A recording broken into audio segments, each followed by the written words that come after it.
The courtyard swallowed them whole. Crystal walls rose on every side, catching the afternoon light and scattering it into 1,000 small suns that crawled across the stone floor. The predator stepped through the gate a full 10 paces behind the human, close enough to watch, far enough to remain a shadow among shadows. He had done this 1,000 times before. Slip in behind the noise. Let the important people announce themselves. Wait for the one who mattered to step forward and claim the room. Except no one here seemed to be claiming anything. The rulers had already taken their places beside the throne, and every delegation eye in the courtyard clung to them like static. Robes of shifting color, posture too perfect to be unconscious.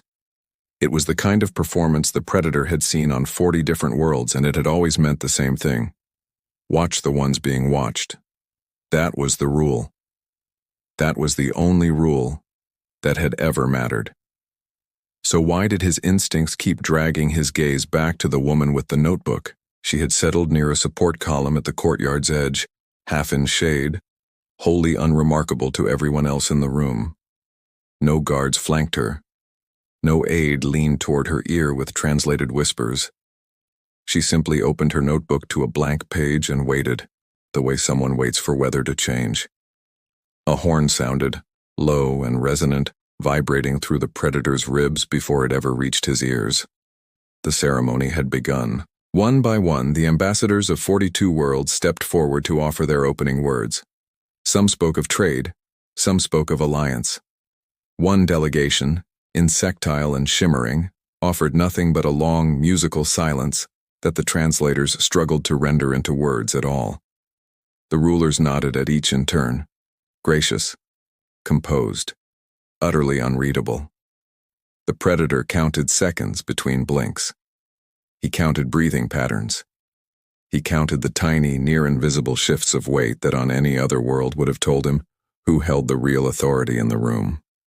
He found nothing. That had never happened before. His attention slid unbidden back to the human. She was not writing yet. She was watching the youngest of the rulers, a slim figure near the edge of the group whose robe had just rippled from silver to a deep, uncertain blue. No one else seemed to notice the color change. No one else seemed to care. The predator cared. Colors meant something on 100 worlds he had studied. Fear, deference, territory, sometimes hunger. He filed the blue away and kept watching, because something about the timing nagged at him, small and persistent, like a splinter under the skin. If you're enjoying this story so far, do hit that like button and subscribe to the channel so you don't miss what happens next. It genuinely helps the channel grow, and there's a lot more coming for this one. The ambassador from the HFY Compact stepped forward next, taller than every other delegate in the courtyard, draped in armor plating polished to a mirror shine. His voice boomed through the plaza with the kind of confidence that had conquered smaller worlds before breakfast. "We come seeking passage through the vein corridor," the HFY ambassador announced. "Grant it, and the compact remembers its friends."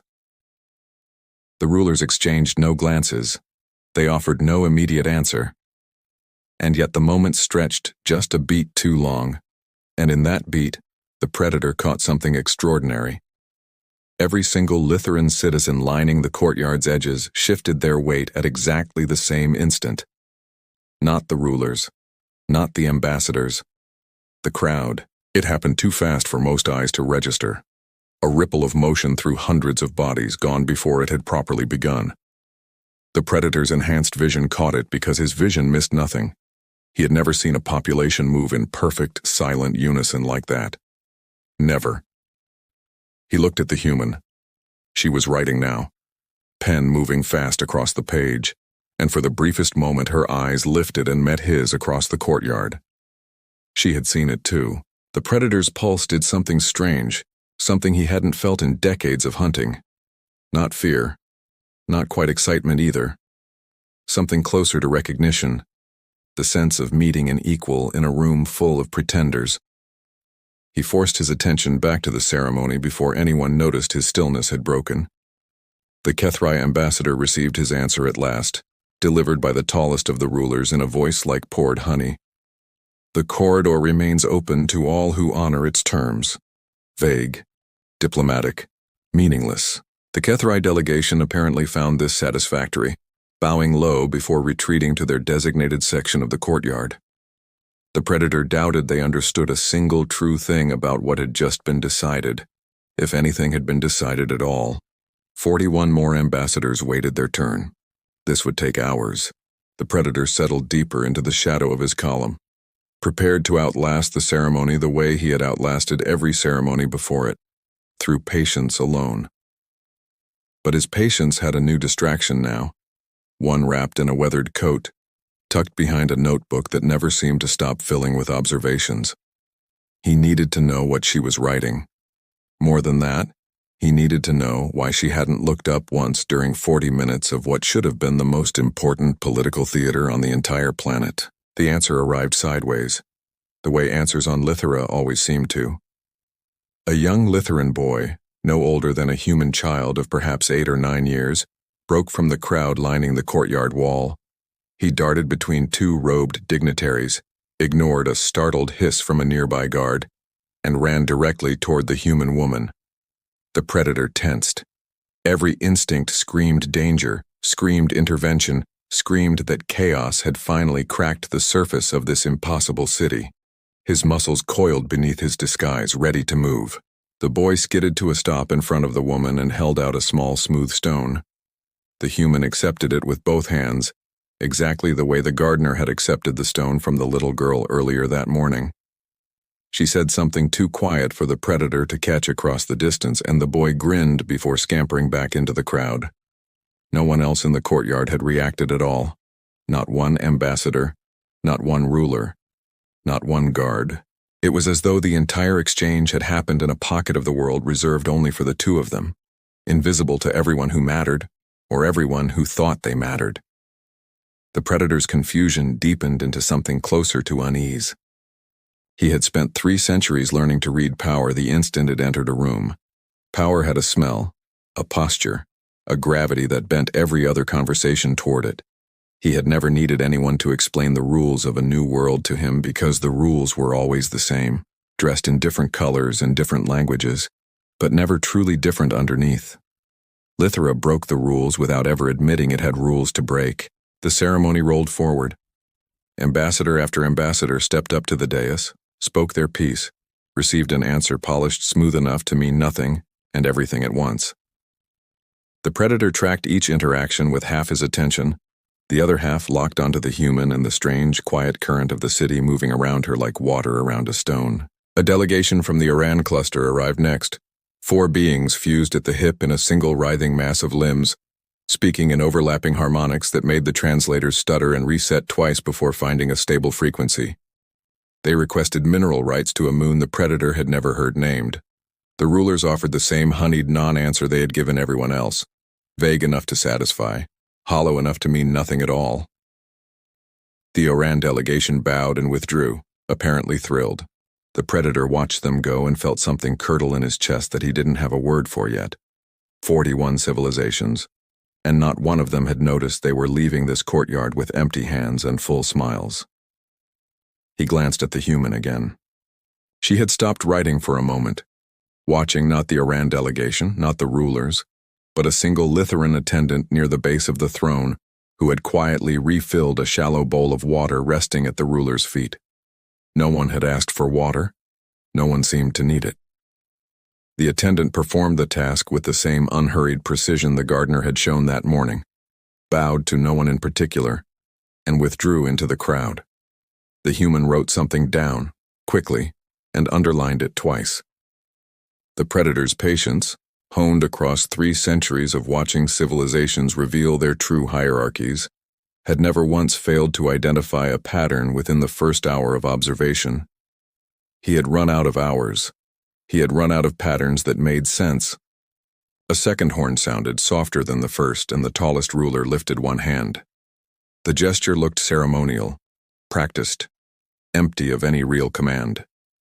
Yet the attendant near the bowl of water moved again, and this time, so did 3 others scattered throughout the crowd, each adjusting some small, unremarkable detail of the courtyard's arrangement. A cushion straightened, a curtain drawn back an inch. A tray of untouched fruit rotated a quarter turn toward the light. None of it should have meant anything. All of it happened in perfect, silent coordination, and none of the other 41 delegations appeared to notice at all. The predator's skin prickled beneath his disguise, an old and unwelcome sensation he associated with creatures that had somehow become the hunted without his notice.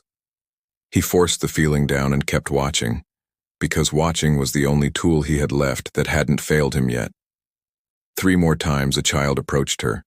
3 more times she accepted something small, a folded leaf, a twist of colored thread, a tiny carved figure no larger than a fingertip. 3 more times the adults around her failed to notice or chose not to. By the 4th exchange, the predator understood he was witnessing a pattern, not a coincidence. Patterns had meaning. Patterns could be hunted, tracked, understood, if a mind was patient enough and sharp enough to see past the noise. He just didn't understand this one yet, and that terrified him more than he wanted to admit. The sun had begun its slow crawl toward the western spires by the time the final ambassador finished speaking. The rulers rose in unison, robes rippling through a final wave of color that seemed to signal the ceremony's end, though no announcement was ever made. Simply, gradually, the crowd began to disperse, delegates murmuring to their aides, guards relaxing their formal posture by degrees. The human closed her notebook. She had not spoken to a single ambassador. She had not approached the throne. She had not, as far as the predator could tell, participated in the historic negotiations of 42 worlds in any official capacity whatsoever. And yet she rose from her place beside the column with the quiet satisfaction of someone who had just closed a very successful meeting. The predator's every instinct told him this made no sense. His every instinct had been wrong about this city since the moment he arrived. He followed her out of the courtyard, staying close enough to observe, careful enough to remain unseen. She moved through the dispersing crowd without hurry, nodding once to the elderly gardener from that morning, who nodded back with an expression the predator couldn't quite categorize. Respect, perhaps, or recognition of something shared between them that no outsider would ever be permitted to understand. Near the courtyard's outer gate, she paused beside a low wall overlooking the descending terraces of the city, where market stalls glowed gold in the fading light, and children still floated their smooth stones across shallow fountains untouched by hands. Behind them, the other delegations were already breaking into small, satisfied clusters, congratulating themselves in a dozen languages at once. The HFY ambassador clapped a subordinate on the shoulder hard enough to stagger him. The Oran cluster's fused limbs rippled with what might have been laughter. Every one of them believed, with total sincerity, that they had walked away from something meaningful today. The predator had hunted enough prey species to recognize the particular contentment of a creature that has just been fed a lie it wanted to believe. He said nothing about it yet. He wanted to hear her say it first. The gardener from the fountain passed close by, carrying a small woven basket of trimmed vine cuttings. He paused just long enough to glance at the human, offered the barest inclination of his head, and continued on his way without breaking stride. It was such a small gesture that the predator would have missed it entirely if he hadn't spent the entire day learning to watch for exactly that kind of silence. "He knows you," the predator said. "He knows what I noticed," the human corrected. "That's different. Knowing someone here isn't about names." "Then what is it about?" She considered the question for a moment, watching the last of the daylight slide off the crystal rooftops below. "Attention," she said finally. "Where you put it. What you choose to see when everyone around you is looking somewhere else." A cluster of children ran past them, laughing, chasing a stone that had rolled free of the fountain's edge. One of them, the same boy who had approached the human earlier, glanced up and offered a small wave before vanishing around a corner. The human returned it without looking away from the terraces. The predator filed the exchange away with everything else he had gathered that day, a growing collection of moments that refused to add up to anything he recognized, and yet somehow suggested a shape he was beginning uneasily to trust. "The rulers," he said slowly. "They're not rulers at all, are they?" "They're excellent actors," the human said. "The role matters. It gives everyone something safe to point a camera at. It gives 42 delegations a throne to bow toward so they never have to wonder who's actually watching them do it." "You didn't speak to anyone important today," the predator said quietly, stepping from the shadows at last, no longer bothering to hide his presence. If the human was startled, she didn't show it. Neither did anyone else, she replied without turning around. The Predator's frown deepened. The ruler spoke. 42 ambassadors spoke. Negotiations were conducted in full view of every delegation on this planet. Negotiations were performed. She corrected gently. In full view. That's the important part. He studied her profile in the dimming light, searching for the tell he had missed all day. The flicker of expression that would explain everything. He found only calm, unreadable patience, the same quality he had spent 300 years learning to detect in the most dangerous beings across 100 worlds. "You've been here before," he said. It wasn't a question. Once, briefly. She finally turned to face him, and for the first time he saw something sharpen in her eyes, something that had nothing to do with fear and everything to do with quiet, dangerous intelligence. Long enough to learn that the people who actually run this city have never once sat on that throne. The Predator went very still. Then who does? The human's gaze drifted past him, toward the terraces below, toward the fountains and the gardeners and the children trading stones like currency in a marketplace no ambassador had ever thought to visit. "You already saw them," she said. "You just didn't recognize the shape power it takes when it isn't trying to be seen." Somewhere below, the evening bells began to ring low and resonant, rolling out over rooftops that shimmered gold and violet in the dying light. The Predator felt the sound settle into his chest the way a verdict settles into a courtroom, heavy and final, and impossible to appeal. 3 centuries of hunting across 100 worlds, and he had never once needed anyone to explain the game to him. Until now. "There's a private council meeting tomorrow," the human said, tucking her notebook back beneath her arm, already turning to walk toward the terraces below. The real one, not the one with cameras. The Predator's every instinct screamed a single word: trap. He followed her anyway. Because for the first time in 300 years, the Predator understood that the most dangerous thing in this city wasn't hiding on a crystal throne, wasn't wrapped in ceremonial robes, wasn't announcing itself with color or posture or perfectly synchronized movement. It was walking 3 paces ahead of him, carrying nothing but a weathered notebook, humming softly to herself as the last light drained out of the sky. And somewhere in the gathering dark, 42 delegations were already packing their reports, already preparing to tell their governments that today's negotiations had gone exactly as expected. None of them would ever know how wrong they were. The grand chamber had been built to make strangers feel small. Columns of living crystal climbed toward a ceiling that reflected no light at all, only faint impressions of movement, as though the stone itself remembered every delegate who had ever stood beneath it. Every footstep across the polished floor stirred a soft echo that lingered a heartbeat too long. A whisper of some older conversation replaying itself in a language nobody in the room could name. The delegates from 42 worlds stared upward, awestruck. The human didn't look up once. She was counting doors. The Predator noticed her doing it before he noticed the doors himself, and once he started counting, he couldn't stop. 12 entrances lined the chamber's outer wall, each carved from the same seamless crystal, each indistinguishable from the last. Only 3 stood open. The rest sat sealed behind panels so smooth they barely registered as doors at all unless a person already knew to look for them.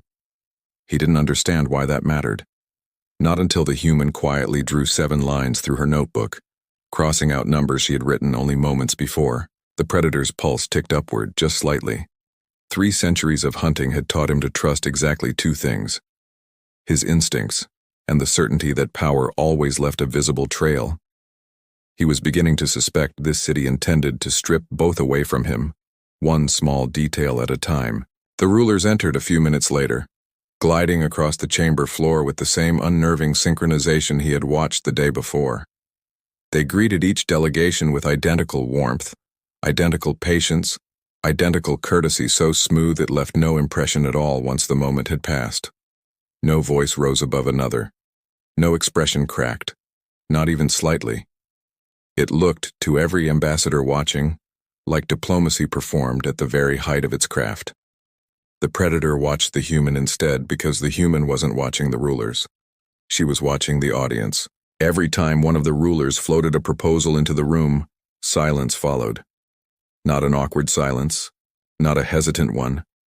A precise, measured silence that lasted exactly 3 heartbeats before the first response came, every single time, like a held breath released on cue, not 2 heartbeats, not 4, 3.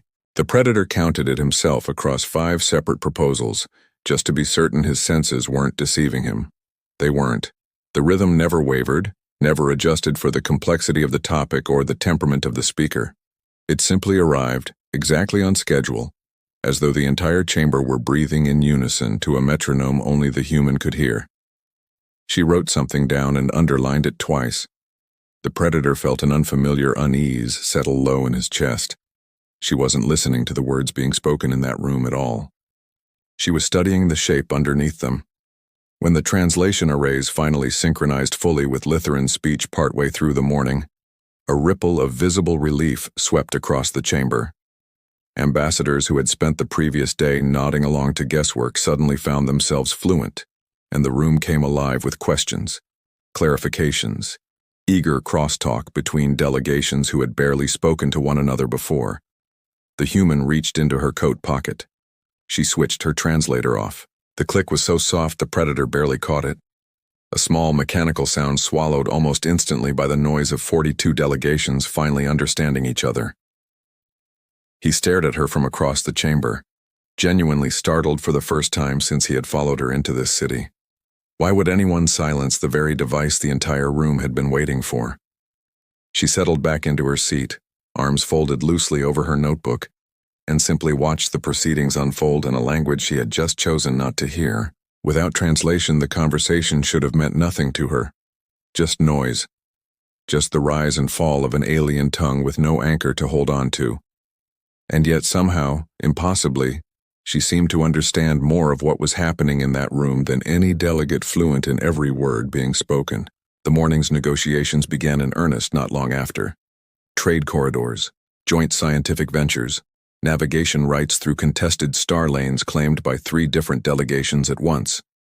On the surface, everything moved with remarkable efficiency, proposal after proposal sliding into agreement with barely a ripple of friction.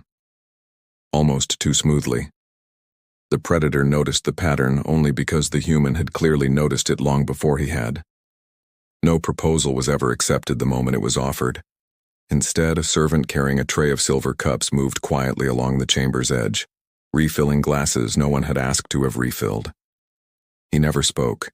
He never looked at anyone directly. He simply moved from delegate to delegate, pouring, bowing slightly, moving on. No one acknowledged him. Seconds after he passed a particular seat, the ambassador in that seat would shift their position on whatever matter had just been raised, sometimes subtly, sometimes dramatically, always in a direction that smoothed the path toward agreement. The predator watched it happen once and assumed coincidence. He watched it happen a second time and assumed pattern. By the 5th repetition, he had stopped blinking altogether, his enhanced eyes tracking the servant's route through the chamber like a hunter, tracking the only moving thing in an otherwise frozen forest. The human hadn't looked up from her notebook once during any of it. She didn't need to. She had already seen where the real conversation was happening, and it wasn't happening at the podium. A second dispute flared before the recess bell ever sounded, this one between a delegation of tall, silent beings whose skin shifted like oil on water, and a cluster of small, chittering diplomats who communicated in rapid bursts of clicking sound. The disagreement centered on shared access to a research station drifting somewhere in the outer reaches of Lithuanian space, and within minutes both sides had dug in hard enough that even the rulers seemed briefly unable to smooth the exchange with words alone. The predator watched the servant with the silver cups drift toward the edge of the room once more, and this time he made himself stop watching the delegates entirely. He watched only the servant. The man moved without hurry, refilling a glass here, adjusting a chair there, pausing beside a narrow window where sunlight fell across the floor in a long golden stripe. He lingered exactly 3 seconds in that stripe of light before continuing on, no longer than that, no shorter either. The predator would have dismissed it as nothing at all if he hadn't already learned painfully that nothing in this chamber happened by accident, Within 2 minutes of the servant crossing that patch of light, the clicking diplomats abruptly proposed a compromise neither side had mentioned before, splitting research access along a schedule that satisfied both delegations so completely that applause actually broke out around the chamber. The Predator turned to find the human already watching him, as though she had known exactly when he would notice. She said nothing. She didn't need to. When the midday recess arrived, most of the delegates drifted toward an elaborate gallery near the chamber's western wing, where ancient Lithuanian relics sat displayed beneath soft, shifting light. The rulers moved among the crowd with practiced ease, answering questions about the city's history with warm, unhurried confidence, drawing admiring murmurs from ambassador after ambassador. The human went somewhere else entirely. She slipped through a side corridor the Predator hadn't even noticed until she used it, moving with the unbothered confidence of someone who had walked this exact path before. He followed at a careful distance, curiosity overriding every instinct that told him he should be spending this recess anywhere else. She led him into the palace kitchens, not to eat, to watch.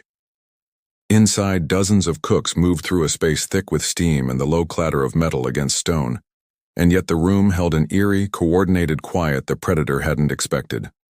No one shouted orders. No schedules hung on any wall that he could see. Meals simply appeared, tray after tray, precisely when they were needed, as though the entire kitchen operated on an invisible clock only its workers could hear. One woman near the center of it all never touched a single dish. She was old, older than anyone else in the room. Her hands folded loosely at her waist as she drifted between workstations, occasionally shifting a tray an inch to the left or nudging a platter half a step closer to the door. She said nothing. She gestured rarely and only in the smallest increments. No one thanked her. No one seemed to notice her at all, in the way a person stops noticing the air they breathe. And yet every single worker in that kitchen glanced toward her, however briefly, before making even the smallest decision. A hesitation before adding a spice. A pause before choosing which tray left first. Always. Always. A glance toward the old woman standing quietly at the center of the room, waiting for nothing more than the faintest shift of her attention. The human smiled, small and satisfied, like a puzzle piece sliding into place with a soft, final click. Another piece. The Predator said nothing, but something in his chest had begun to feel dangerously unmoored, the way it might feel to a creature that has spent its entire life certain of gravity's direction, only to discover the ground had quietly tilted beneath its feet, sometime while it wasn't looking. Negotiations resumed shortly after, and within the hour, a genuine dispute finally broke the chamber's carefully maintained calm. A chain of mineral-rich moons sat claimed by two competing delegations, one demanding exclusive rights, the other insisting on shared access, and for the first time since the ceremony had begun, actual tension crackled through the room. Voices stayed polite. Nobody raised their volume. But the air itself seemed to cool, the kind of chill that settles over a room right before something breaks. The rulers offered thoughtful remarks that solved absolutely nothing, circling the disagreement without ever touching it directly, buying time without appearing to buy anything at all. Then the servant with the silver cups entered the chamber once more. This time he didn't move toward the arguing delegations at all. He crossed instead to a window near the chamber's edge, where the same elderly gardener from the courtyard knelt among a row of luminous vines, trimming leaves with slow, unhurried patience. The gardener leaned close and murmured something. 4 words. No more. The servant nodded once and said nothing in return. Nothing else happened. No further signal. No visible instruction passed to anyone in the room. And yet within minutes, both delegations arguing over the mineral moons began to soften their positions, almost imperceptibly at first, then more openly, until a compromise appeared on the table that satisfied both sides so neatly it seemed to have been waiting there all along. The deadlock dissolved. The meeting continued as though nothing unusual had happened at all. The Predator's pulse hammered harder than it had in decades. He hadn't been watching diplomacy unfold in that chamber. He had been watching choreography, executed so precisely that not one of the 42 delegations in the room had noticed they were dancing. By the time evening settled over Lithera, the delegates had gathered in scattered, satisfied clusters throughout the chamber's outer halls, congratulating one another on what most of them were already calling the most productive negotiation session of their careers. Some praised the ruler's wisdom. Others credited the newly synchronized translators for smoothing away every possible misunderstanding. A Kethrai attaché loudly declared Lithera the most civilized world his people had ever encountered. The human said nothing at all. She had drifted alone onto a balcony overlooking the palace gardens, where soft light pulsed beneath a canopy of glowing petals drifting on a breeze that smelled faintly of something sweet and unfamiliar. The predator finally stepped out of the shadows and joined her, no longer bothering to disguise the fact that he had been watching her for 2 full days. "You've barely spoken since this morning," he said. She didn't turn. "No. And yet you behave as though you've already learned everything the city has to teach." A gentle wind carried a handful of glowing petals between them, and she watched them drift without answering right away, as though the silence itself were part of whatever she was trying to explain. "People reveal themselves long before they ever bother introducing themselves," she said finally. The predator frowned, turning the words over. "I watched every negotiation in that chamber today, every proposal, every response." "So did I." "Then why have we reached different conclusions?" For the first time since he had followed her into Lithera, she turned to look directly at him, and something in her expression made him feel, for one uncomfortable moment, like the one being hunted, rather than the one doing the hunting. "Because you were watching the people holding power," she said. She glanced toward the gardens below, where the same elderly gardener moved quietly among the vines, directing an entire crew of workers with nothing more than the smallest gestures of his hands. "I've been watching the people everyone else has learned to ignore." The predator opened his mouth to press her further, a dozen questions rising at once, each one more urgent than the last. "The gardener," he said instead, choosing the smallest thread and pulling on it. "The woman in the kitchens, the servant with the cups, none of them hold any official title in this city.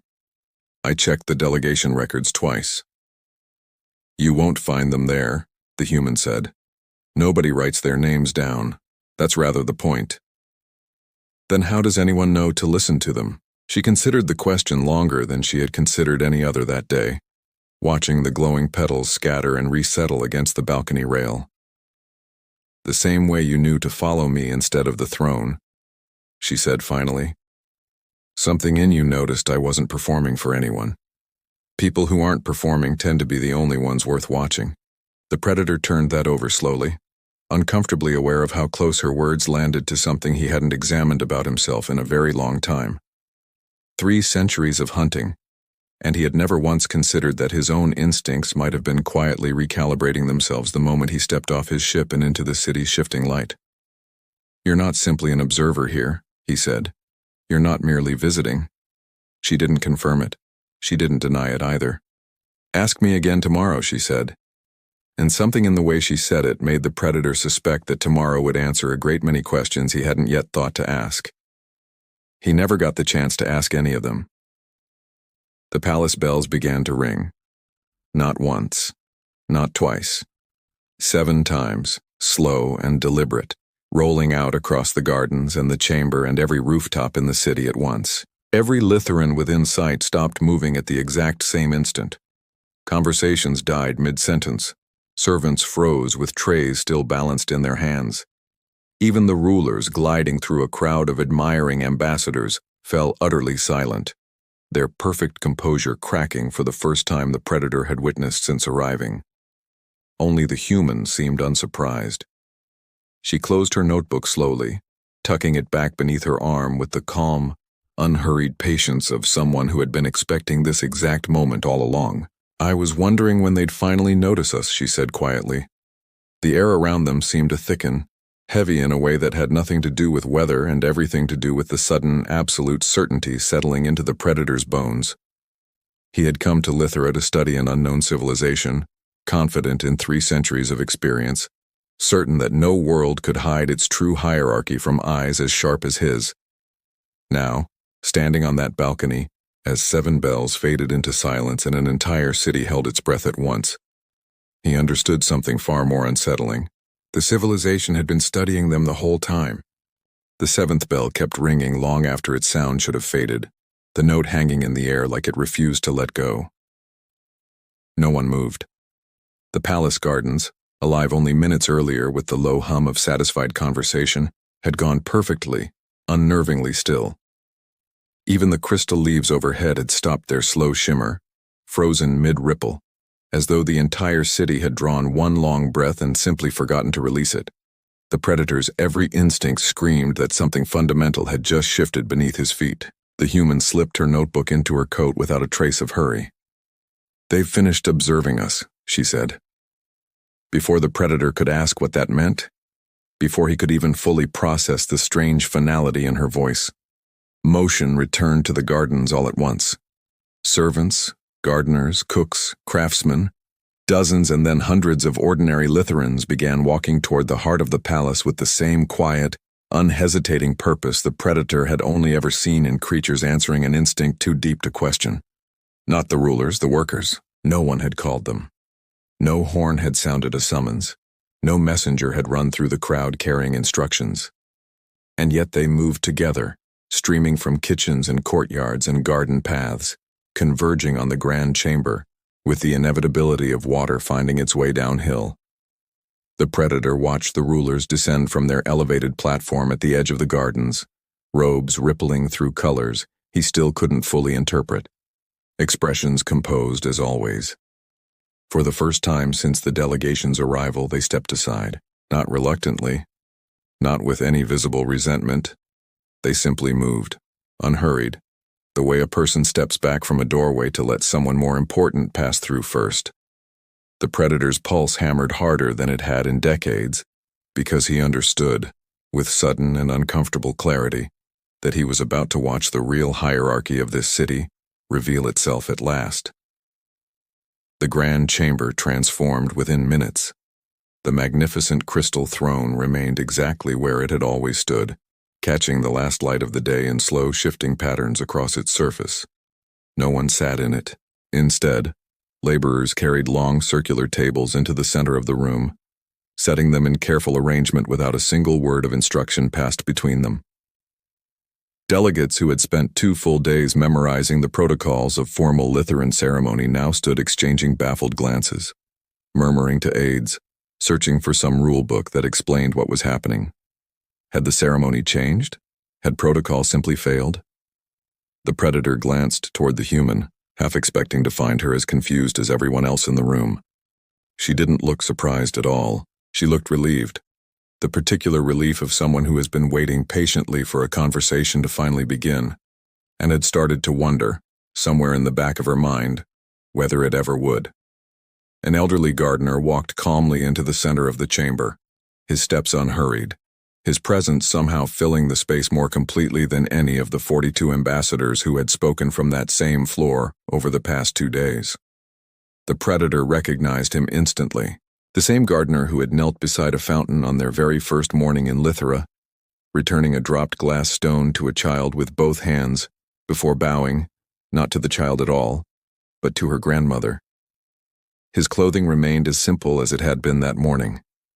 His hand still carried faint traces of soil beneath the fingernails, the kind of stain that never fully washes away from a lifetime spent working close to the ground. No jewelry marked him, no insignia, no guards flanked him as he crossed the floor. And yet every single ruler in that chamber lowered their head as he passed, a gesture so small most of the delegates missed it entirely, and so significant the predator felt it land somewhere deep in his chest, not out of fear, out of respect, the kind that cannot be commanded or performed, only earned across a lifetime no outsider had witnessed. The predator felt every assumption he had carried across 3 centuries of hunting begin, quietly and irreversibly, to unravel. The gardener spoke, and his voice carried so little volume that the entire chamber leaned forward as one, delegates and rulers alike straining to catch every word. "For generations," he began, "visitors have negotiated with those who represent our civilization." He glanced toward the empty crystal throne. "They mistake visibility for authority. No one interrupted him. No one dared. Our rulers preserve our traditions, he continued. Our artists preserve our memory. Our engineers preserve our future. He paused and something gentle moved across his weathered face. But those who maintain balance must remain difficult to notice.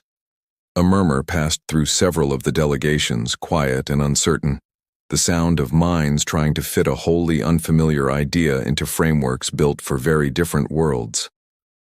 The Kethrai ambassador shifted his weight, arms crossing over his polished armor as though bracing against an argument he hadn't anticipated needing to have.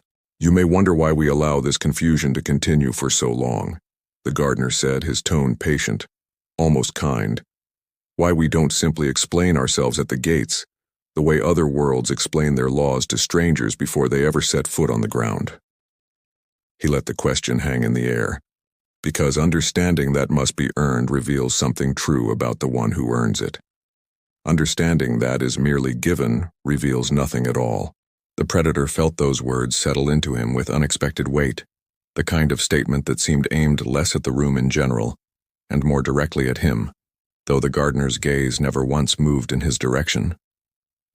The predator's heartbeat slowed for the first time in 2 days, settling into something almost peaceful, the particular calm that arrives only when a long, gnawing question finally receives an answer.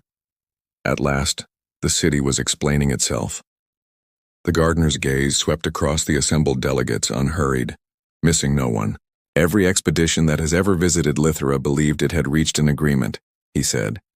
He nodded toward the rulers standing quietly at the chamber's edge. And technically, it had.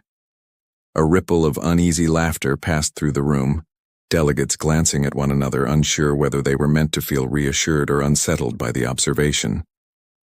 But no civilization endures on titles alone, the gardener said. The laughter died instantly.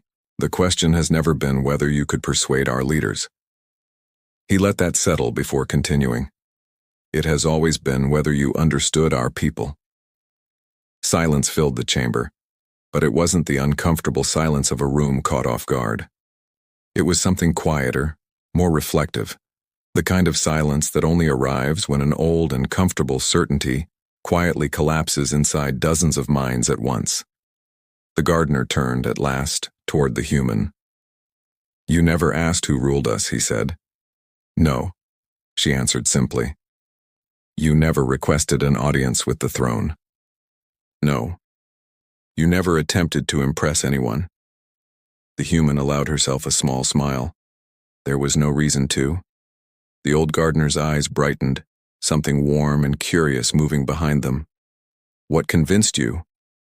Every delegate in the chamber leaned forward, and even the predator, who prided himself on patience earned across centuries, realized he had been waiting for this exact answer since the moment she had ignored the welcoming ceremony, entirely on their very first morning together.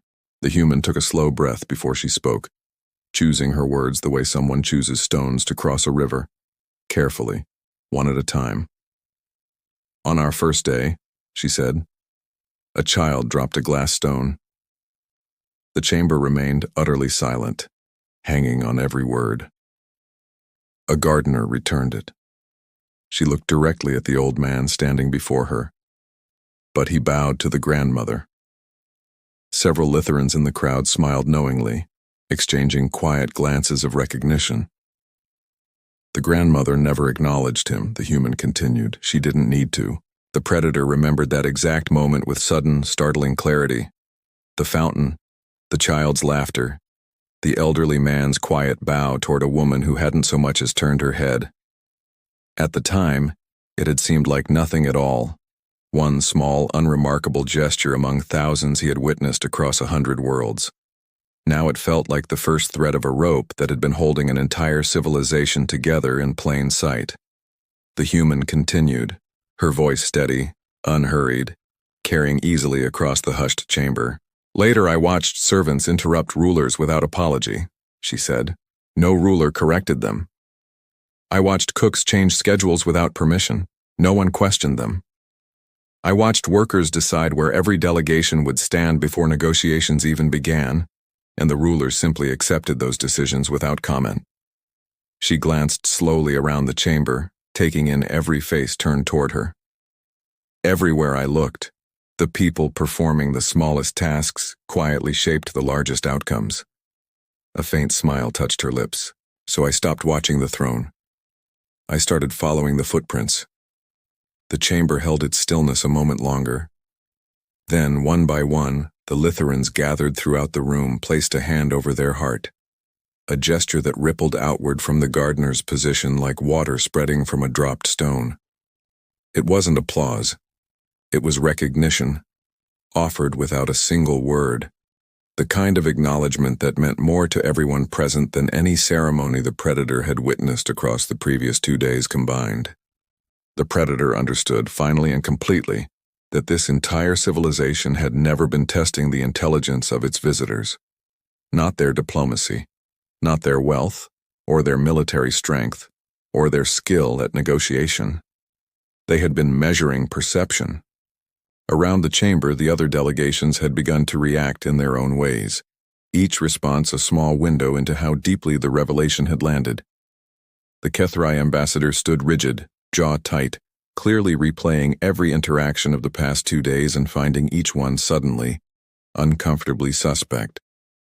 The Oran cluster's fused limbs had gone still in a way that looked almost like shock, their earlier confidence draining out of them by degrees. The clicking diplomats who had celebrated their research station compromise now exchanged rapid, anxious bursts of sound, clearly recalculating everything they believed they had accomplished. Not one delegation in that chamber had walked away from Lithera with what they thought they'd earned. Except perhaps one.